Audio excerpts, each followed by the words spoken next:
দাবি করা হচ্ছে রাশিয়ার বিরুদ্ধে ইউক্রেনের নতুন একটি যুদ্ধকৌশল দারুণ কাজে দিচ্ছে। একের পর এক রুশ তেল শোধনাগারে বোমা ফেলছে ইউক্রেনীয় সেনারা। বলা হচ্ছে রুশ জ্বালানি কেন্দ্রগুলোতে নাটকীয়ভাবে বেড়েছে ড্রোন হামলা। শুধু তাই নয়, বেছে বেছে রুশ পাম্পিং স্টেশন এবং জ্বালানিবাহী ট্রেনও নিশানা করা হচ্ছে।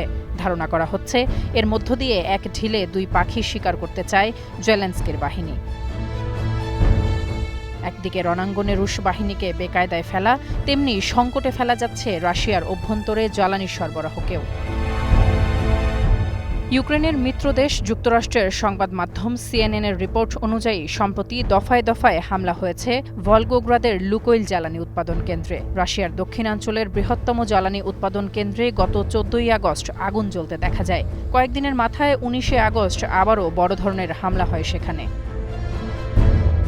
এছাড়া দক্ষিণের সারাতভে রোস্তভ প্রদেশেও তেল পরিশোধনাগারের বিস্ফোরণের খবর মিলেছে। সব মিলিয়ে শুধু চলতি মাসে রাশিয়ায় অন্তত 10টি প্রধান জ্বালানি কেন্দ্রে ড্রোন হামলা চালিয়েছে ইউক্রেন, যেগুলো থেকে বছরে প্রায় 4.5 কোটি টনের বেশি তেল উৎপন্ন হয়।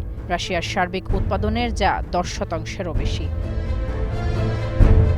মার্কিন প্রেসিডেন্ট ডোনাল্ড ট্রাম্প যতই কূটনীতি চালিয়ে যান না কেন, ইউক্রেন রাশিয়া যুদ্ধ সমান তালে চলছে। যুদ্ধ থামারও কোনো লক্ষণ নেই।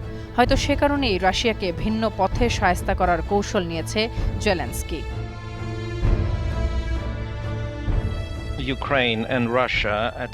শোধনাগারগুলো জটিল সরঞ্জাম দিয়ে তৈরি।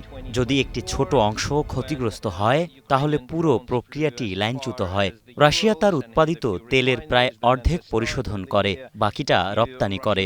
গত কয়েক সপ্তাহে আমরা দেখেছি বড় বড় কয়েকটি শোধনাগার বন্ধ হয়ে গেছে। এর অর্থ হলো ভারসাম্য বজায় রাখার জন্য রাশিয়াকে বিদেশে আরও তেল রপ্তানি করতে হবে, এবং এটি সহজ নয়, কারণ রুশ তেলের উপর অনেক নিষেধাজ্ঞা আছে। রাশিয়ান তেলের প্রধান ক্রেতা চীন এবং ভারত। তারা কতটা তেল নিতে পারবে তাও সীমাবদ্ধ।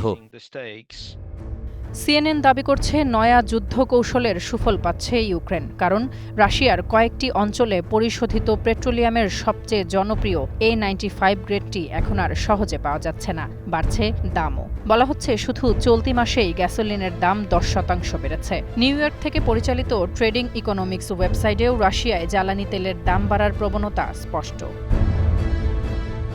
জ্বালানি তেলের ঘাটতি দেখা দিয়েছে রুশ অধিকৃত ক্রাইমিয়াতেও। তবে গভর্নর বলছেন এর জন্য যোগাযোগ এবং লজিস্টিক সমস্যা দায়ী। জানান, প্রয়োজনীয় জ্বালানি কিনে দাম স্থিতিশীল করতে সব রকম চেষ্টা করছে সরকার।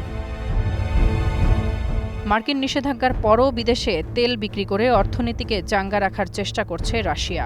চীন, ভারত এশিয়ার অন্যতম প্রধান ক্রেতা। ইউক্রেনের সঙ্গে যুদ্ধ শুরুর পর আন্তর্জাতিক বাজারে তেলের দাম কমিয়ে দিয়েছিল মস্কো। সেই সুযোগে রাশিয়া থেকে আমদানি তেলের পরিমাণও বাড়িয়ে দেয় বিশ্বের তৃতীয় বৃহত্তম তেল আমদানিকারক ভারত। হয়তো সেই অর্থের লাগাম টানতেই ইউক্রেনও রুশ তেলকেই হামলার টার্গেট করেছে, যাতে রাশিয়ার অভ্যন্তরে তেল সংকট বাড়ে। এর প্রভাব পড়ে বিদেশে রফতানিতেও। তাসফিয়া তামান্না, স্টার নিউজ।